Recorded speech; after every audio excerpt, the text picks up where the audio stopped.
Good afternoon, everyone, and welcome to this session titled Local-Led Solutions for Resilience, Land Restoration, and Drought Management to Protect Livelihood Zone in Climate-Impacted Regions. First and foremost, I want to extend my heartful gratitude to all of you for taking the time to join us today as COP Humanitarian Web Hub. This space is a testament to the shared commitment we all have in tackling the climate crisis through innovative and collaborative approaches. I'm Radu Ravundiarvelu, Chief of Party at CRS Madagascar, and I have the privilege of moderating this session. For those unfamiliar with CRS, we are an international humanitarian and development organization dedicated to tackling poverty and injustice worldwide. With a presence in more than 100 countries, CRS is committed to empowering vulnerable communities through programs in agriculture, health, education, emergency response, and climate resilience. In Madagascar and across Southern Africa, CRS has been a forefront on climate adaptation initiatives. Through projects like agroforestry, dune stabilization, and community-based disaster risk reduction, we work hand in hand with local stakeholders to build resilience and protect livelihoods in the face of mounting climate challenges. This session will focus on southern Madagascar, a region facing severe impacts from climate change, including drought, land degradation, and environmental threats that jeopardize the livelihood of my fellow citizens. Our discussion today will highlight locally-led solutions that address these challenges through innovative approaches in land restoration, disaster risk reduction, agroforestry, and water access. To set the tone for our dialogue, I invite you to watch a short video showcasing CRS dune stabilization efforts in southern Madagascar. This video illustrates the power of community collaboration in addressing climate challenges and serve as a powerful example of what can be achieved when local voices are at the center of our adaptation strategies. Enjoy.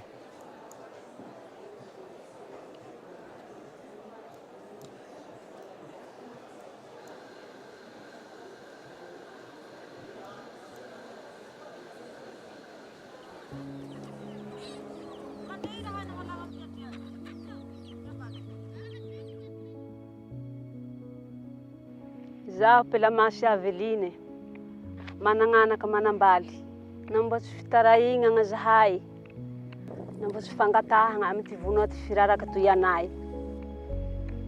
Le nahavoavaly areo ty seresy nampamboly anay via hamono ty raraka tya. Fa maromaro ty raha vono io etoy, iala fameloma ay poy, iala fameloma ay agnomby, osy, akoho, tsy misy ala amizay ty etoy fa vinono. Ndrindra kibory, ndrindra rano, vinono iaby. Zaho Robson ty agnarako, manambaly mananganaka. Seresy lavo nagniraka teknisianareo hoe ny resaka olana, zay olana ao amin'ny fokotany. Hoe mila taraigninareo amin'ny seresy, de seresy hanao zezaky tokony ataony aminareo fokotany. De io zany lafa niavy reo mpiasan'ny seresy reo zany namory anay amizay. De hoe ino tokony hoe olana aminareo atoa. Zahay voalohany indrindra, maro ty olana aminay fa ity tena voalohany indrindra ty raraky ty mamono anay. Ary fa maro ty sinimbany agny. Nisy moa ty tetikasa maharo toy araky fangatahy zany vao afara toy zany valy azy raha zay hoeky. Le nandalo zahay nidigny foto atoy zany nagnantany nanao fivoriam-bempokon'ologno, nanao réunion communautaire zany hahafahagny mipay ze olagny misy amiareo, hahafahagny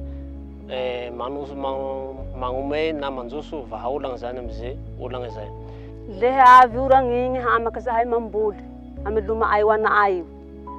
Le tsy avy oragny mitipoky nagna zahay amy loma ay wana ayo. Ny tombotso azonay agnatiny ao. Voalohany le tena vavahinay ty mba ho maty ty viagny ty fasiny ty. Ary faharoe zay, miresaka sakafo, tsy mikotrakotra zahay, tsy malemelemy satria re mamatsy anay. De niasa zahay ary seresy nagnome sakafo, solonasa natosina anay nagmehery anay mialalany sakafo re niasa anay ty raraky ty. Amin'ny nanomboanay zay asa zay tamin'ny tambarana tamin'ny seresy hoe tamiasa toy tena tsy de nisahiragna zahay ary nagnampy anay mialalany sakafo amin'ny fagnampiana madinidiniky samby hafa. Tsy sahiragna zahay naty valy ay le manaky vatako naniky zao aza. Tena maro ty raha hitako agnatiny ao satria tianako tsy reraky. Zaho matanjaky de magnome hery aiky re miasa toy na niasako samby hafa aza. Noho ny sakafo zarainy seresy amiany anay amity arasa raraky ty. Naniky toy zany fa nireraky naniky toy le fa tsy ninono tsy nivoky apembay ty ninonoko. Fa nireraky naniky toy. Ndesine miasa agnaty 10 andro avy any fitakarana magnaraky 10 andro ke. Satria zahay mahazo 10 andro zahay androany nakizao mahazo raha androany 10 andro. De mbotratsy 10 andro baka roa inke ampembako raiky 10 andro taloha. De mitohy avao ty asanay. Sady matanjaka avao ke zahay izy manariska avao miasa.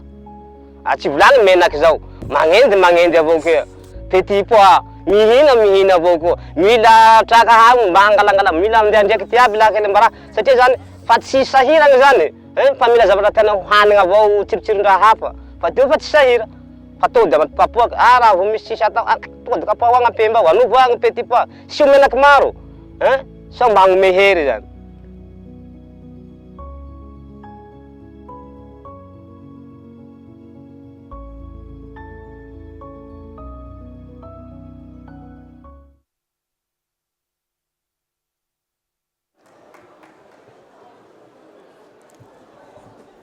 Before we dive into discussion, I'm honored to introduce our panelists, leaders, and experts dedicated to advancing climate resilience through innovative and locally driven solutions.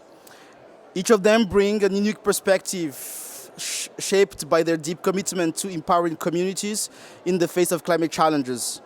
Their collective expertise spans disaster risk management, sustainable livelihoods, land restoration, and water accessibility. Together, they will share lessons from their transformative work, illustrating how community-led interventions can drive resilience and sustainability in southern Madagascar, in southern Africa, and beyond. Our first panelist, Serge Arnaï-Voirsou, represents the UNGP Miunzu project, a key partner in land restoration and climate resilience efforts in Madagascar. Serge has been instrumental in coordinating innovative solutions like dune stabilization, reforestation, which directly address drought impacts and protect agricultural livelihoods. His insight will provide a powerful perspective on scaling local solutions to regional challenges. Our second panelist, Elizabeth Moore, is the Deputy Chief of Party at CRS and manages SPICES program, which focuses on community livelihoods for land restoration. Her work emphasizes supporting income-generating activities such as agroforestry and sustainable agriculture to enhance resilience in vulnerable communities. Today, she will share how these initiatives empower communities to adapt challenges while improving their economic opportunities. Then we will have General Elak Anjianzaka, Director of the National Bureau for Disaster and Disaster Risk Management in Madagascar. General Elak leads disaster risk reduction efforts at national level, integrating community-driven approaches into the country resilience strategies. His expertise in policy and local implementation is key to understanding how governance can enhance local adaptation efforts. And finally, joining us from WaterEd, we have Anta Rabisanjatan, Head of Programming. Anta has been a champion for water accessibility in climate-impacted regions. Today, she will focus on how locally led planning and budgeting can support universal water access and critical elements in drought management and long-term community resilience. So now I will join the panel and we will start discussing with them.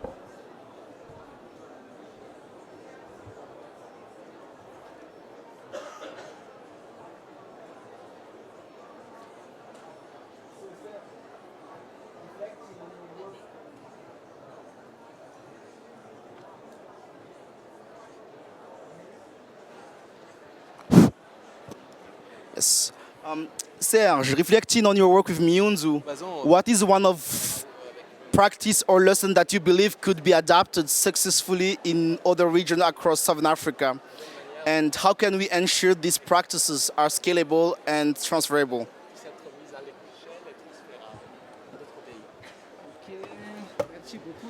Thank you for having given me the floor. Dear colleague panelists, ladies and gentlemen, public audience, good morning, good evening. First of all, I want to precise that the Mionju project, it's a Malagasy governmental project that is funded by the World Bank. The clip we just saw, it's a concrete example of the product, and those were the activities that were implemented to adapt to climate change. I want to remind you that the southern part of Madagascar is hit by climate hazards that make the population vulnerable. The south of Madagascar, as you may know, can change dramatically from one day to the other. The population is exposed to climate risks. For instance, in this framework, through the Mionju project, the Malagasy government works on a cross-cutting, multi-sectorial project where community is at the center. I want to underscore this because in adaptation measure we have to also take into account this community aspect dimension. The Mionju project is not working in silos. There is not only one sector concerned, there are many sectors that are concerned, and only through synergy can we get concrete results. The Mionju project works in the agricultural sector, in the water sector, but also in the environmental sector.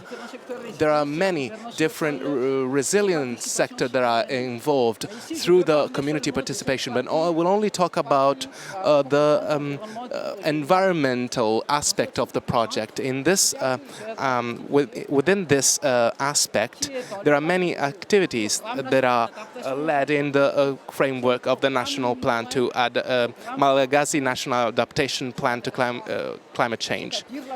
In this framework, we have implemented a green belt in the southern part of Madagascar. There are different activities that are implemented, reforesting, so to protect the farmlands along the coasts of the southern part of Madagascar. So we are working to stabilize the dunes, and the peculiarity of the project is to scale it up. So we're trying to scale it up, and the objective of the project is that we have managed to design a regional plan. We have an emergency plan for the southern part of Madagascar, and we can all coordinate the different activities in this project. And Mionju project helps in this regard because it is based on the needs of the community, so to face the climate change. So answering to your question, what are the lessons learned? What are the good practices of the Mionju projects in the activities of stabilizing the dunes? I can talk about different things. First of all, the community-based approach. That is to say, the communities are involved since the very design of the project, then in the planification and then in the follow-up of activities. The communities are always involved, and this is important because this will allow us to get community ownership.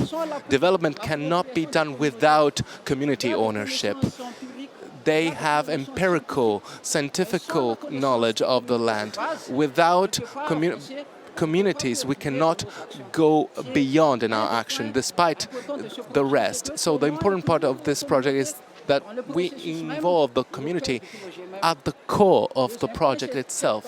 Secondly, the project is cross-cutting. How can we create a synergy across the different sectors? the environmental aspect of the project helps the other aspect of the project. For instance, the environmental aspect initiatives stabilize agriculture.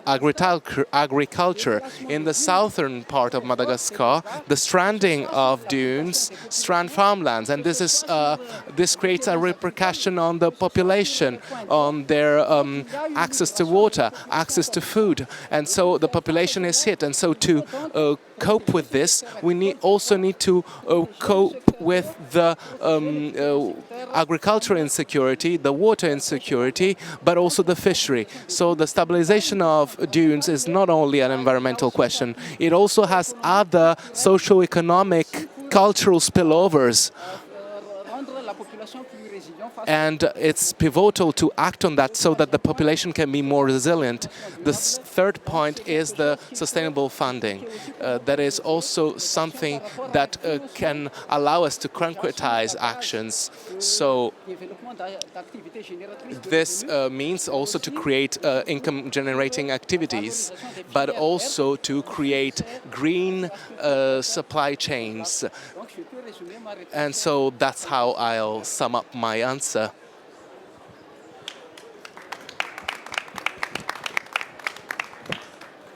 Sir, thank you for showcasing the transformative impact of the dune stabilization efforts in Madagascar. It's inspiring to see how these community-driven strategies not only reclaim lands, but also restore hope for sustainable livelihoods. Your insight highlights the importance of leveraging local knowledge and resources in combating climate impacts. Now, as we shift our focus, Elizabeth will share how similar community-centered approaches are being used to integrate land restoration with livelihood development through agroforestry. Over to you. Yes, Elizabeth, your leadership in the Spices program.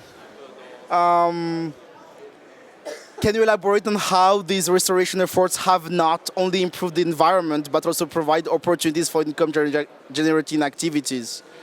Could you highlight specific activities or successes that stand out in the regions you work in?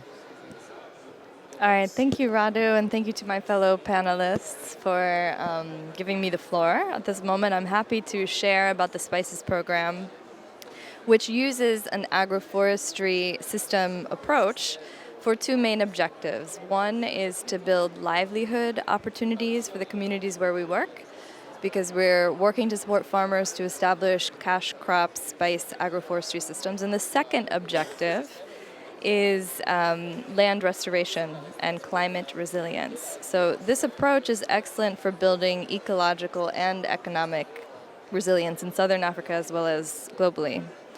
So on the level of climate resilience, we'll start with ecosystem resilience. So diverse multi-story agroforestry systems like what we're working with in the program are developed to mimic forest structure and functions.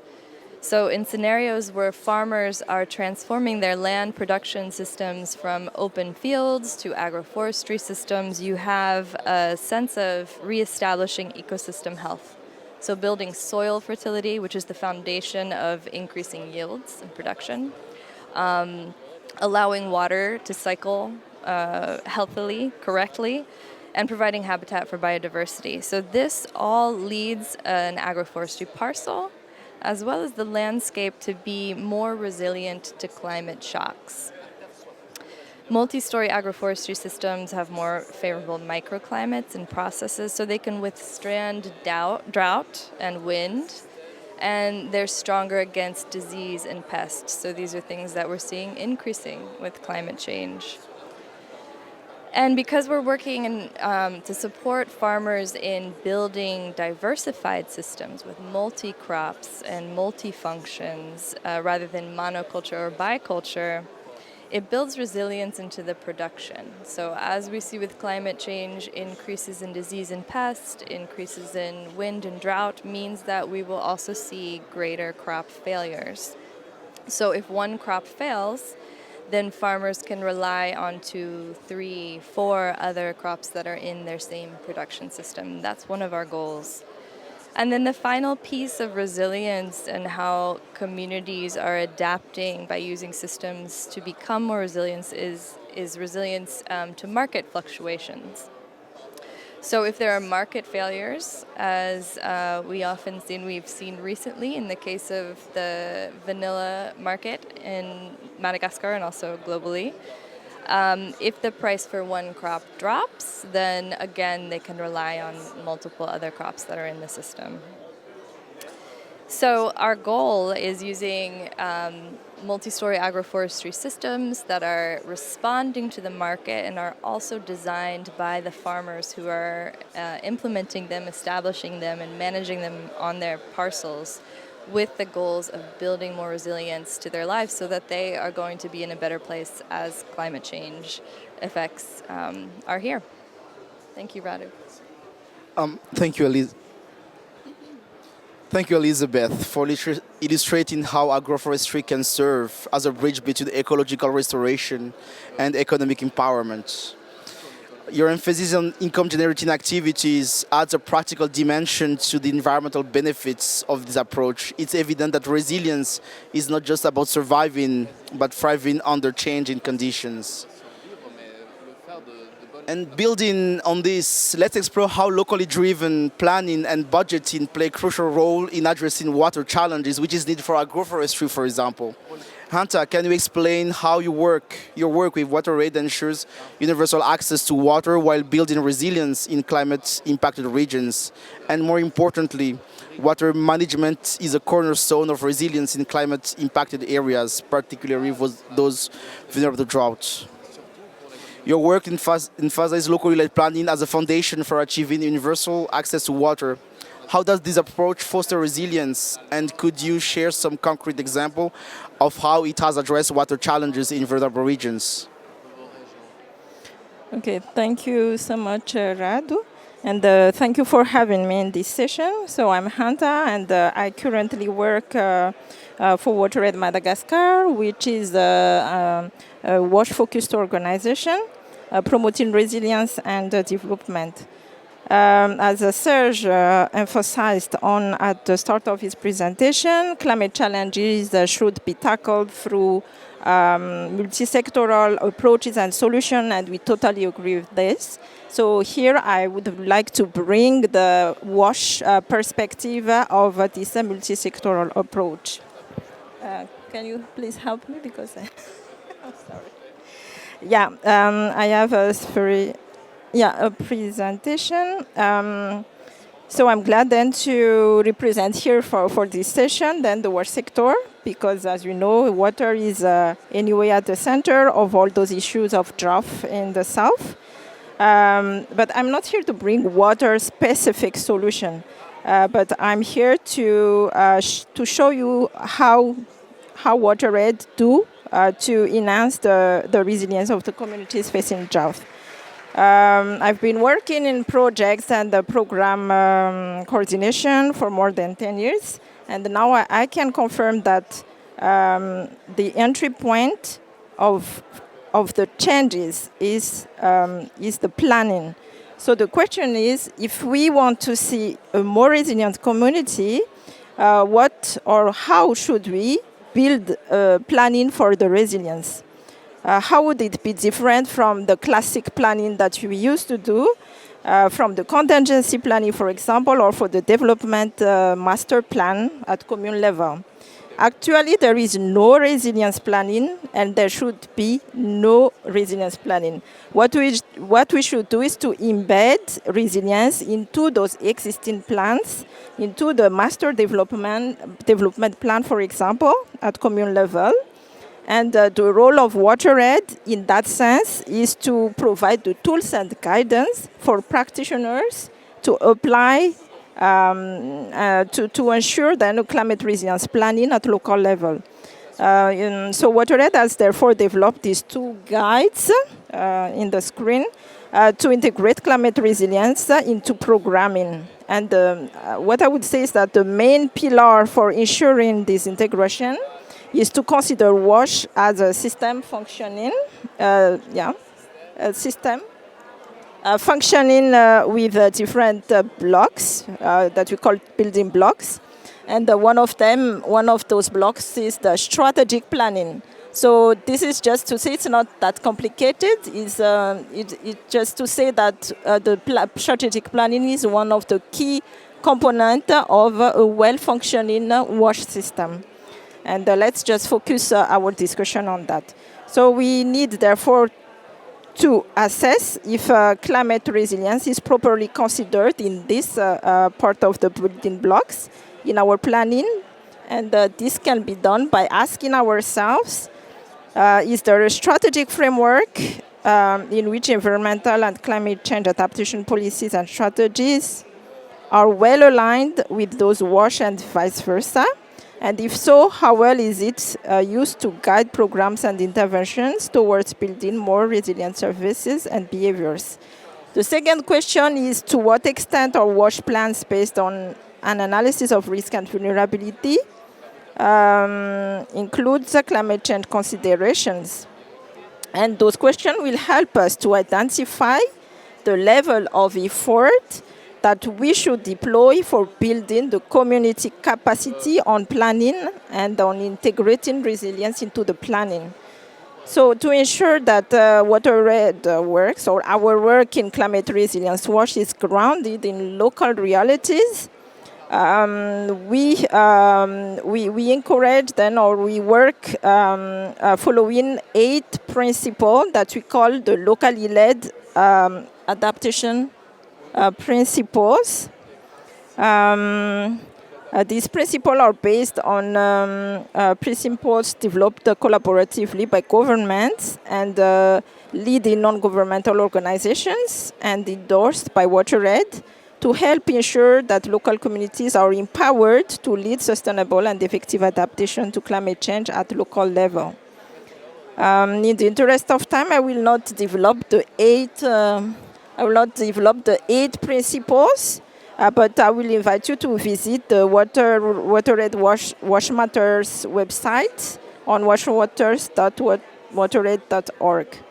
But anyway, two of the main recommendations from these locally led adaptation principles are, first, then, to devolve decision-making to the lowest appropriate level, involving local stakeholders to ensure that planning addresses specific community needs, indigenous knowledge, and priorities. And secondly, to invest in local capabilities to leave an institutional legacy. That means then to improve the capabilities of local institutions to ensure that they can understand climate risks and uncertainties. They can generate solutions and facilitate and manage adaptation initiatives over the long term without being dependent on project-based donor funding. Thank you.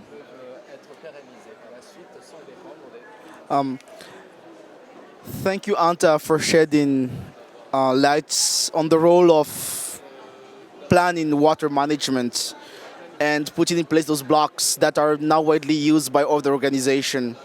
Your work demonstrates how supported locally led initiative can create tailored solutions that are sustainable and equitable. Access to water is not just a necessity, it's a foundation for humanitarian and resilience in the face of drought and climate change. This leads us to the broader framework of disaster risk reduction and how local actions integrate with national strategies. General Elac, from her perspective, how can local efforts and national policies work together to strengthen resilience and mitigate risks? And as you bridge the gap between local disaster risk reduction efforts and broader international climate adaptation strategies, what are the key elements needed to ensure maximum alignment and impact? How can we leverage this connection for the benefit of the most vulnerable communities? Thank you very much, Rad, for giving me the floor. I speak in French.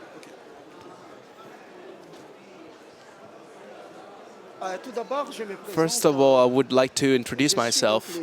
I am the General Elac, Director General of the National Bureau for Managing Risks and Catastrophes in Madagascar. I'm from the army. In Madagascar, we have la politique nationale de gestion the des risques national policy of management of risks and catastrophes, and we also have the national strategy de gestion des risques et des catastrophes. of risks and catastrophes. Notre mandat, Our mandate c'est de is faire to, le premier responsable de la mise en so œuvre we're the first responsible while implementing this national strategy for risks and catastrophes. So quand il y a des catastrophes. when catastrophes arise or risks of catastrophe arise, all the ministries, Les parties prenantes, all the stakeholders, tous les acteurs humanitaires en all Madagascar, humanitarian c'est sous la actors in coordination Madagascar are under the coordination of this CRS, institution, Water, CRS, Water, Water Aid, PAM, WFP, Tout ça, c'est sous etc. la coordination d'urgence. So all these institutions are involved. Je vous donne un exemple I will très concret. provide you with a concrete example of it. Pendant la COVID-19, During COVID-19, c'est une catastrophe mondiale. that was a world catastrophe. Et Madagascar, n'était pas Madagascar épargné. wasn't Nous avons exempted un from it. département du And ministère we de had santé a publique. department of public Mais malgré tout ministries, cela, and yet Les activités durant le all moment fort de la activities COVID, during the peak of c'était sous la COVID-19 coordination du were under the coordination of, C'est-à-dire, même le ministère de santé publique, of this entity. So even the public ministry c'était sous la coordination was du under the DAGES. coordination of the National Quand Bureau. le moment, But when quand la vie revient dans life got back to the normal, la coordination the coordination est revenue au ministère de santé publique. was done by the Ministry for Public Deuxième exemple, Health. Second example of the importance of the National Bureau, when there are there is fire in the woods, and the Ministry for Environment does not control the situation, the government appoints the National Bureau so to coordinate all the activities, so to fight au incendie forêt, par exemple. against the fire. Ça, ce sont de quelques exemples. These are some examples that I could provide you with. Ici, par rapport à la question But posée let's par- get back to the question that was asked. comment How il a dit comment les stratégies de réduction de risques do risk reduction strategies peuvent-elles aider les communautés à s'adapter help aux impacts de communities sécheresse to adapt croissante to et the conditions météorologiques impacts extrêmes? of extreme weather hazards? C'est ça la question qu'il a This is posée the tout à l'heure. question that he asked before. Pour répondre à cette question, To answer this question, n'oublions pas que we should not forget that les stratégies de RRC ou réduction des risques de catastrophes the strategies for curbing catastrophes play a pivotal role dans l'adaptation des in communautés the community adaptation aux impacts de to the sécheresse croissante impacts of et de conditions droughts météorologiques and extrêmes. extreme weather conditions. Moi, je viens du sud de I Madagascar. come from the southern part of Madagascar, Donc, suis vraiment and bien placé I'm pour savoir ce qui in s'est the right passé position to là-bas. know what happens there. Donc, pour Madagascar, So, voici les stratégies de RRC. here are the strategies we have to curb risks in On Madagascar. suit toujours la recommandation We des always cadres follow the, descendants. the recommendations C'est-à-dire of this institution. l'importance So- de la réduction des risques et des catastrophes. The importance of reducing risks Donc, and la catastrophes. stratégie, tout d'abord, la First of prévention all, et to have a strategy, planification proactive. preventive action, proactive Ensuite, action, renforcement des capacités locales. strengthening local capacities, Troisièmement, capacity building, and renforcement thirdly, des impacts des infrastructures résilientes. strengthening resilient infrastructures. Quatrièmement, Fourthly, collaboration multisectorielle. multi-sectorial coordination. Cinquièmement, et Fifthly, enfin, la réponse d'urgence an adaptée aux emergency situations.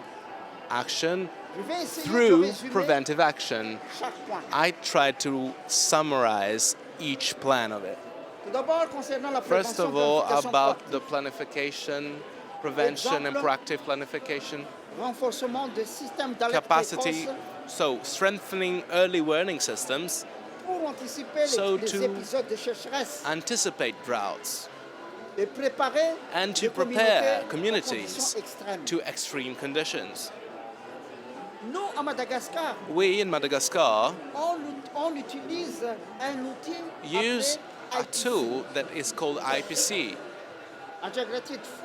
Integrated Food Security First Classification. Integrated Food Security Phase Classification. So here's a tool that is quite efficient and that we use in Madagascar. And it's not only our bureau that has done this, we did it in cooperation with all humanitarian actors that work with us, and it's always done with the coordination of the National Bureau for Managing Catastrophes and Risks.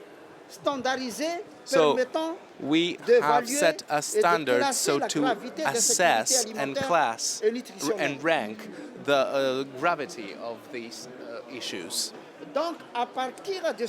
From this, we can lead preventive action through this evaluation, and then we can orient ourselves towards more appropriate actions.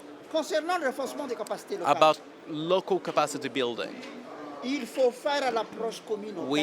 have to adopt a community-based approach. As CRS has been doing, because we need this. We need to involve the community. Then we need to encourage resilient practices,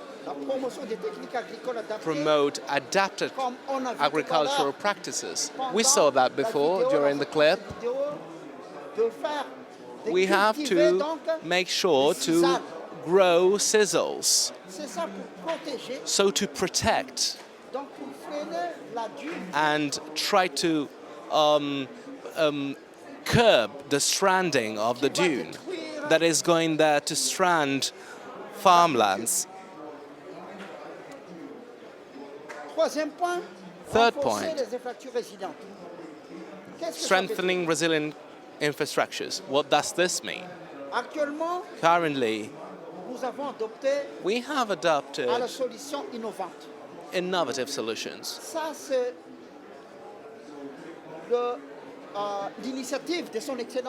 That was the initiative of His Excellency, Mr. President of the Republic, because drought hits the south of Madagascar, and there are 3 regions that are victim of it. Therefore, we have adopted an innovative situation, drop-to-drop irrigation, and also solar pumping systems. Fourthly, cross-sectorial cooperation. This is pivotal. The Bureau works closely with its partners, that is to say the UN agencies, ministries, NGOs, or associations, all the humanitarian and private sectors concerned who work in Madagascar are working with us. And as I was saying before, the emergency action, adapted action and preventive action. When catastrophes arise, acting in emergency is pivotal. Thank you very much for having listened to me.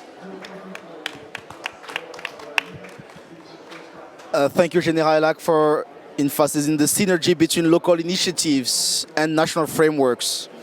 Your insights highlights the critical role of governance in scaling successful practices and ensuring their sustainability. This brings our panel full cycle. Each of our speakers has shown has shown us how locally driven efforts, when aligned with broader strategies, can create impactful, lasting solutions. As we move into our concluding discussion, I'd like to invite each panelist to reflect on their takeaways and offer only one recommendation, and within 2 minutes, please, for advancing locally led solution and locally led resilience initiative in Madagascar. So we'll start with Serge. Thank you, Rod. My recommendation is the following. I think that, as I said before, communities at the core in adaptation measures to climate change. This is quite important. This means that the community has to have a crucial role in the fight against climate change. Whatever the sector we're talking about is, if I'm talking about stabilizing dunes in the south of Madagascar, I can say that there are different types of contexts in the south.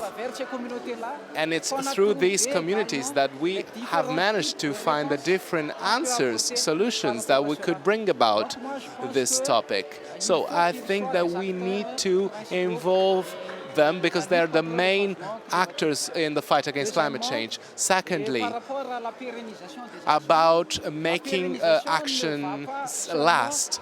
They will only last beyond a project in a 5 years span, but we have to anticipate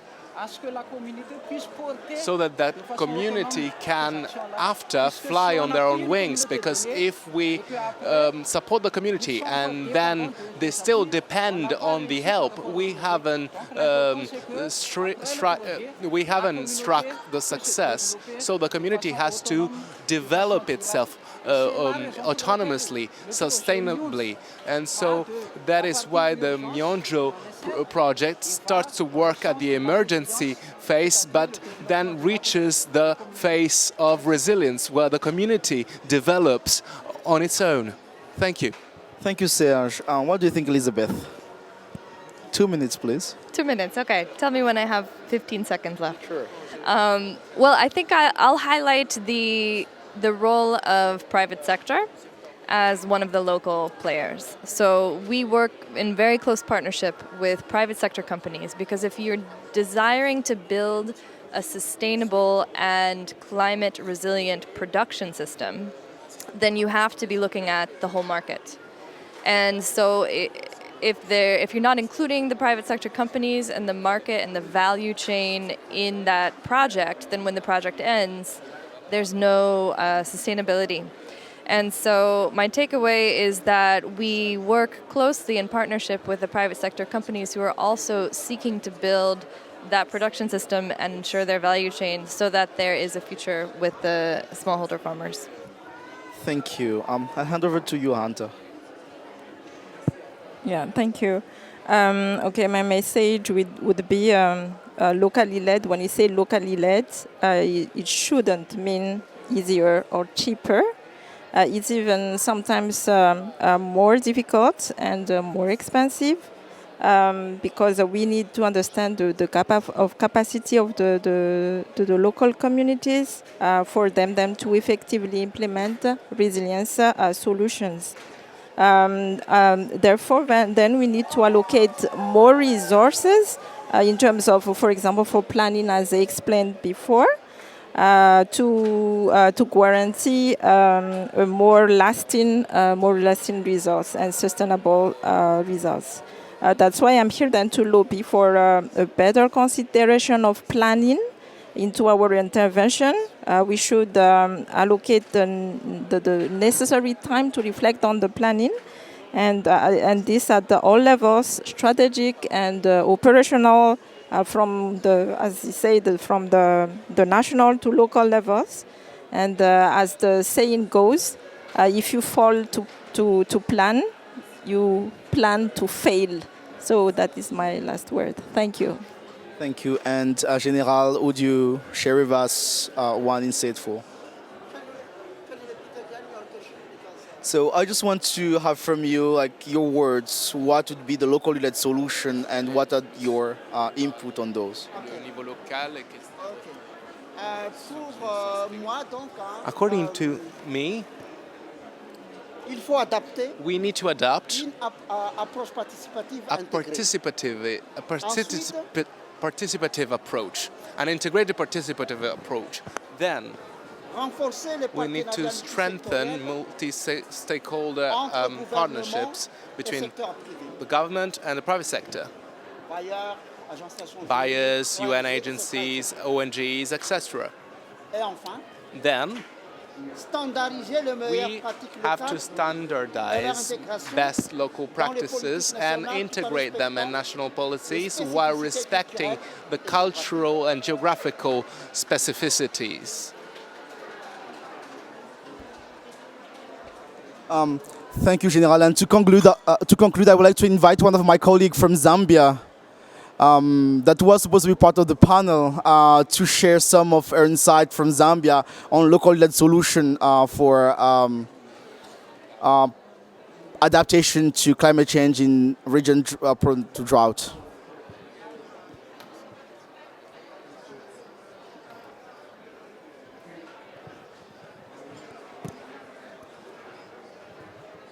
All right, thank you very much. I think just to add on from Zambia, and some of the initiatives that we are doing is really around looking at locally led adaptation plans that are developed at community level with the communities themselves, and also how do they adapt to the situation. And currently, Zambia has faced the worst drought for the past 40 years, and this has been the worst drought ever.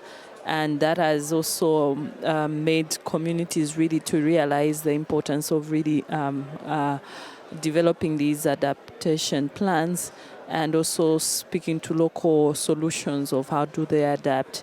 And one of it has been around developing strategies that builds resilience, such as in the agriculture sector.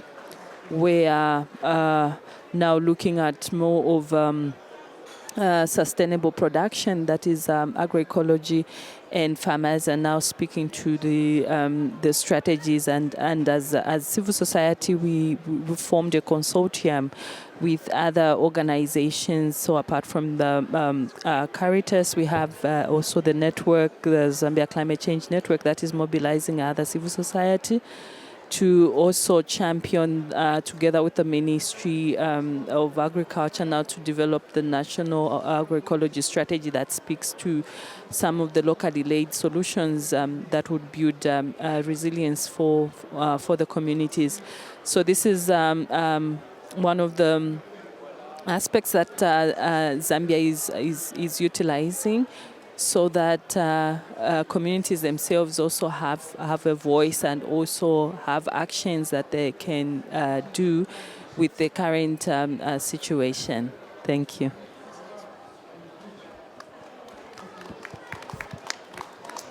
Thank you very much. We might take a few questions from the public, if you have, for our panelists, please.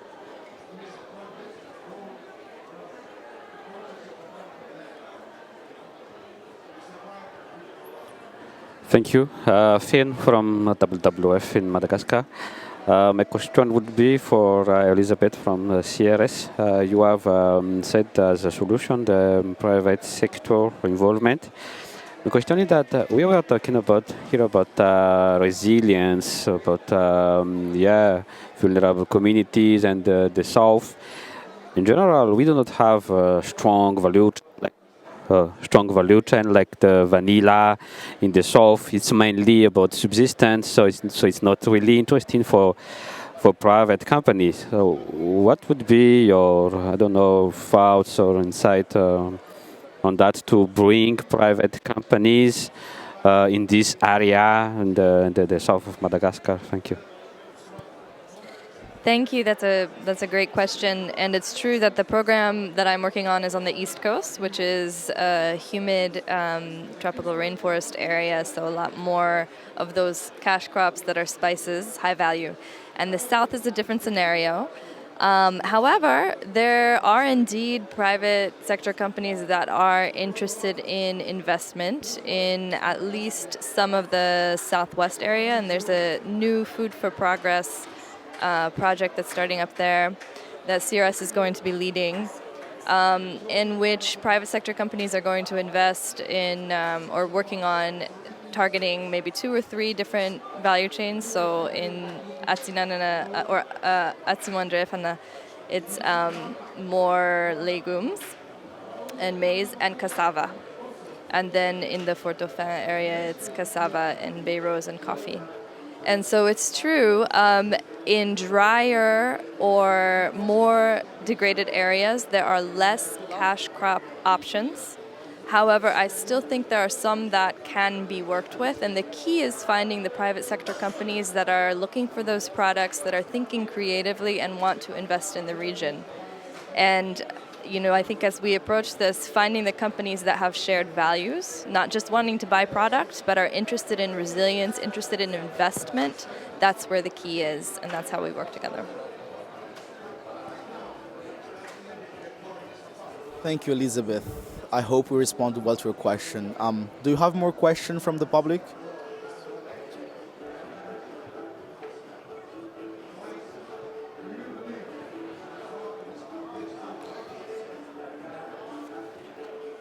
I think I'm going just to give some comments, not a question.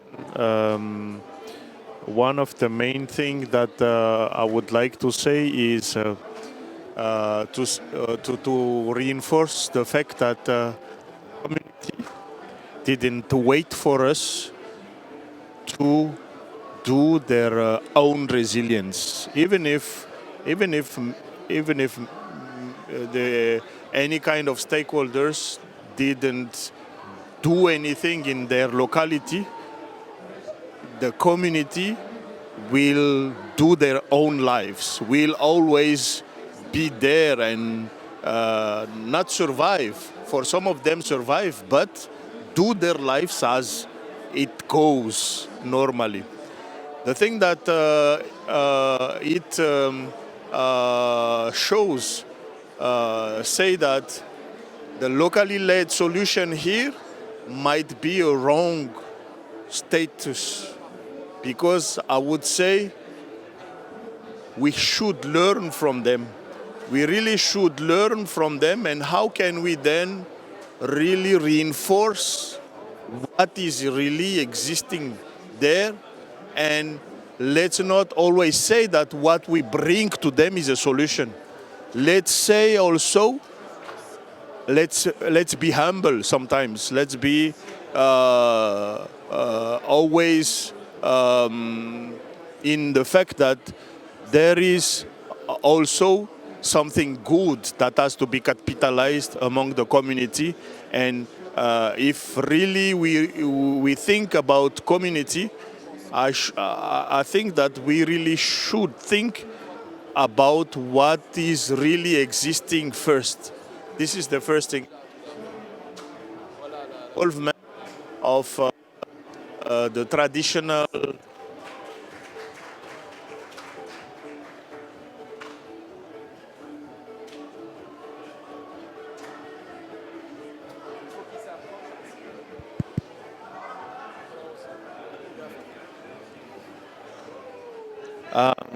no, just to end with the fact that the university also and the researcher should be the one.